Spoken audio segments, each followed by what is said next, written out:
Magandang umaga po sa inyong lahat at lalo tigit po sa ating Panginoon. Batin po natin sa aklat ng awit, 145, talatang siyam. So ang sabi po sa aklat ng awit, 145, talatang siyam, siya ay mabuti at kahit kanino'y hindi nagtatangi. Sa kanyang nilikha, pagkalinga niya ay mamamalagi. So, ang Panginoon po, mga magulang ko at mga kapatid, lagi po nating tatandaan na ang Panginoong Diyos natin po ay laging mabuti sa buhay natin. At ang kabutihan po ng Diyos ay nasa bawat tao. Ang kabutihan po ng Diyos ay nasa kanyang mga anak. At kahit kanino, ang kabutihan po ng Diyos ay nasa sa atin. Kaya kahit po ano ang nangyayari sa ating buhay, sa tingin man po natin ay mabuti, sa tingin man po natin ay masama, kaya mahirap man ang buhay o hindi, lagi po nating tatandaan na ang Diyos sa iyo at sa akin ay mabuti. Mabuti po ang ating Panginoon. Kaya kahit ano pong panahon, kahit ano pong sitwasyon ng ating buhay, ang kabutihan po ng Diyos ay laging nasa sa iyo at nasa sa akin. Bakit? Dahil kung ang kabutihan po ng Diyos ay wala sa atin, hindi po tayo magtatagumpay sa mundong ito. Kaya minsan kahit po tayo dumadanas ng pagsubok, isipin niyo po na ang Diyos ay mabuti. Kaya nga sabi ni Don Moen, God is good all the time, and all the time, God is good.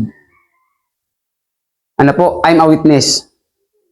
Tayo po ang nakakakita niyan at tayo po ang mga saksi niyan na ang Diyos ay mabuti sa lahat ng oras. Kahit gaano kahirap ang buhay, ang Diyos po ay mabuti sa bawat isa sa atin. Lumipas na naman ang eleksyon. Sa nanalo, mabuti ang Diyos. Sa natalo, mabuti ang Diyos.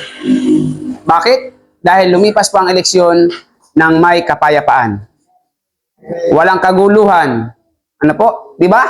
So mabuti ang Diyos. Kaya lamang, talagang sa bawat laban, laging may nananalo at laging may natatalo. Kung ayaw mong matalo, huwag kang lumaban. At kung ayaw mong manalo, huwag ka ding lumaban.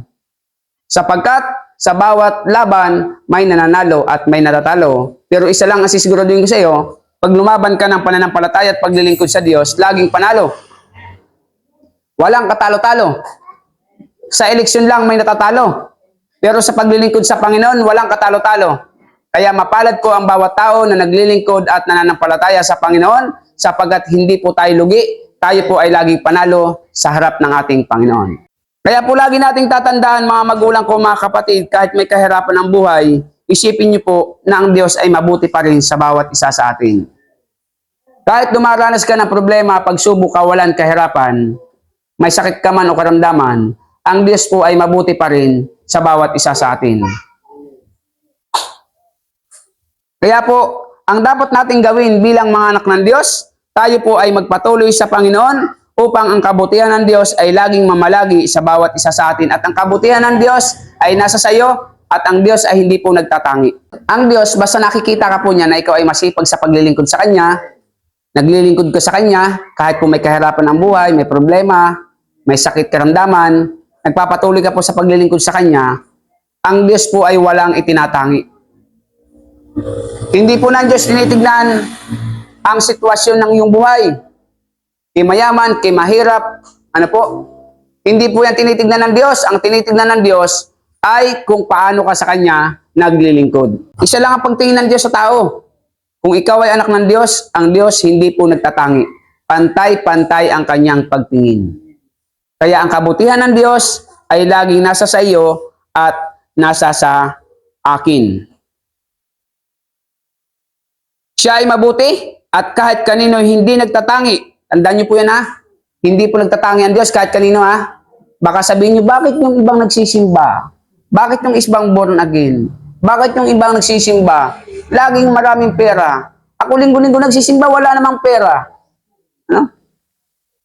Baka kasi yung siya nagsisimba ay masipag. Na po, Baka yung isang nagsisimba ay maraming anak at napatapos ng pag-aaral na nga sa abroad na yung kalimitan, magaganda na ang buhay ng iba. Opo. O baka naman kaya naman maraming pera yung isang tao ay kailangan niya talaga ng pera. Kaya alam ng Diyos, dapat bigyan. Bakit ka bibigyan ng Diyos? Bakit ka bibigyan ng Diyos ng maraming pera kung alam ng Diyos na hindi mo kailangan? Saan mo gagamitin? Di ba? Ang Diyos po hindi nagtatangi, kaya hindi tayo pwedeng mag-isip ng anuman kung anuman ang ating sitwasyon ng buhay. Ako nagsisimba lagi ako may masakit ang balakang, masakit alak-alakan, masakit ang tuhod, masakit ang kasukasuan, masakit ang ulo, masakit ang bulsa. Lagi naman ako nagsisimba. Di ba? Lahat na lang masakit. Ano po? Ay, nagkakaedad na eh. Paano hindi sasakit ang iyong balakang nagkakaedad ka na? Pag ikaw po ay 60, 70, 80, 90, 100, ay talaga pong masakit na. Masakit na po yan. Pag umabot ka po ng 120, masakit na po ang ulo ng iyong mahal sa buhay. Paano ka po alagaan? Opo, 90 pa nga lang, hindi sumasakit na yata yung ulo ng kamag-anak mo, yung mga anak mo. Bakit? Paano? Ito si mama pag nag-ulianin na. Ano namin naalagaan? Ini. Ano? Kaya huwag ka na magtaka kung sumasakit ng balakang, sumasakit na kung ano-ano sa iyo, dahil tayo po ay nagkakaedad na. Tandaan po natin, ang Diyos ay hindi nagtatangi. Baka naman kaya ikaw ay sakitin, dahil nung ikaw ay kalakasan, ay kung ano-anong ginagawa mo. Kaya ka napapasma, ano po? Kaya ka nirarayuma, napakatakaw mo sa mga matataba. Po. Kaya ka na high blood, ay lagi kang galit. Ano po? Oo, laging stress, sabi ko ading. Oo. Ang Diyos po ay walang tinatangi. At kung ano ang iyong tinanim, ay siya mong aanihin. Pwede ba namang mamunga ng mangga ang saging? Di po ba? Kung anong ginawa mo nung kabataan mo, pagdating ng panahon, umiidad po tayo, yun ang aanihin po natin. Lagi po nating pakatatandaan yan, na ang Diyos po ay hindi nagtatangi sa bawat isa sa atin. Kaya huwag ka pong maiinggit sa kapatid mo kung ang kanyang buhay ay medyo mas nakaangat sa iyo. Huwag ka pong maiinggit sa ibang tao kung ang kanilang buhay ay medyo nakaangat sa iyo. Ang gawin mo lang, magpasalamat ka sa Diyos at magpatuloy sa paglilingkod sa Panginoon. Sapagkat alam po ng Diyos ang mga bagay na para sa iyo at alam din po ng Diyos ang mga bagay na hindi dapat nasa sa iyo. Kasi pag nakikita ng Diyos na ikapapahamak mo, bakit ka bibigyan ng Panginoon? Kung alam naman ng Diyos na ikagaganda mo, bakit ka hindi bibigyan ng Diyos? Ang Diyos po ay marunong at pinakamagaling sa lahat. Ang Diyos po hindi nagtatangi sa kanyang nilikha. Pagkalinga niya ay mamamalagi. So, napakaganda po ng sinabi ng Panginoon. Ang pagkalinga daw po ng Diyos sa bawat isa sa atin na kanyang mga anak ay mamamalagi. Ibig sabihin, habang buhay ka, kakalingain ka ng Diyos. At ito pa ang malupit. Kapag ikaw ay namatay na naglilingkod sa Panginoon, pati buong pamilya mo, kakalingain ng Diyos. Pero tayo mga anak ng Diyos, hindi po tayo natatakot ano man ang mangyari sa ating buhay. Bakit? Dahil ang pagkalinga ng Diyos ay nasa sa atin at ibibigay po ng Diyos ang lahat ng ating kailangan. Tandaan po natin, pinapahaba ng Diyos ang buhay ng kanyang mga anak. At kakalingain niya ang kanyang mga anak. At ang pagkalinga ng Diyos sa iyo at sa akin ay mamamalagi. Kapag sinabi ng Diyos na mamamalagi ang pagkalinga niya sa atin, anumang sitwasyon ng ating buhay, kakalingain ka po ng Diyos. Kapag ikay nalulungkot, kakalingain ka ng Diyos. Kapag ikay may problema, kakalingain ka ng Diyos. Pag may kahirapan, kakalingain ka ng Diyos. Pag may sakit at karamdaman, kakalingain ka ng Diyos, sapagkat ang pagkalinga ng Diyos ay mamamalagi po sa bawat isa sa atin. Hanggang sa kahuli-hulihan ng iyong buhay, ipakikita sa iyo ng Diyos na ikaw ay kanyang kakalingain. Oo, may kahirapan. Nasa mundo pa tayong ito. Kung ayaw mo magdanas ng hirap, huwag ka na dito sa mundong ito, umalis ka na. Ganun lang kasimple.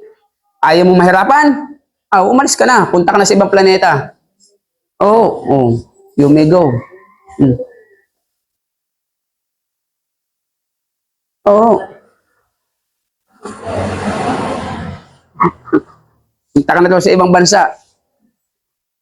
Ano po? Kaya magtiis, sapagkat sa ating pagtitiis, mararanasan po natin ang pagkalinga ng ating Panginoon. Atras po tayo sa talatang 3 ng awit 145 verse 3. Dakila ka at karapat-dapat na ikay purihin, kadakilain mo'y tunay na mahirap naming unawain. So dahil sa ang Diyos ay tapat at mapagkalinga sa bawat isa po sa atin, ang Diyos po ay dakila at karapat-dapat na siya ay ating purihin. So nakita na po natin, naramdaman na po natin ang kadakilaan ng Diyos, marapat lamang po na ang Diyos ay lagi po nating pupurihin. Pasasalamatan sa bawat oras, sa bawat araw, sa buo nating buhay. Kapag linggo, sikapin po natin na magpasalamat po sa Panginoon, makapunta po sa ating bahay-sambahan upang sa gayon ay sama-sama tayo na magpasalamat at magpuri sa Panginoon. Kahit po nirarayuma, magpatid ka sa tricycle, bayaran mo 100. Sigurado ko sa iyo, ihahatid ka ng kahit sino yung tamad na driver dyan. Hatid mo ko simbahan, 100. Baka kahit nirarayuma yung driver, itakbo ka niyan. Wala pang 10 piso ang takbo dito, baka 5 piso nga lang yan eh. 500 meters lang, wala pa. Mga 300 meters lang po yan, ang layo sa inyo. Bakit? Pakita natin sa Diyos na sinusuklian natin ang kabutihan at pagkalinga ng Diyos sa bawat isa sa atin. At pag nakita po ng Diyos yan, lagi po tayong pagpapalain ng ating Panginoon. Matutuwa po ang Diyos sa bawat isa sa atin. Kaya po sa ating pinag-aralan sa umagang ito, mga magulang ko at mga kapatid, lagi niyo pong tatandaan, ang Diyos ay laging tapat sa bawat isa sa atin. Dahil hindi ang Diyos nagtatangi, hindi ang Diyos nagpapabaya, hindi ang Diyos nagkulang sa ating pagkalinga niya sa bawat isa sa atin.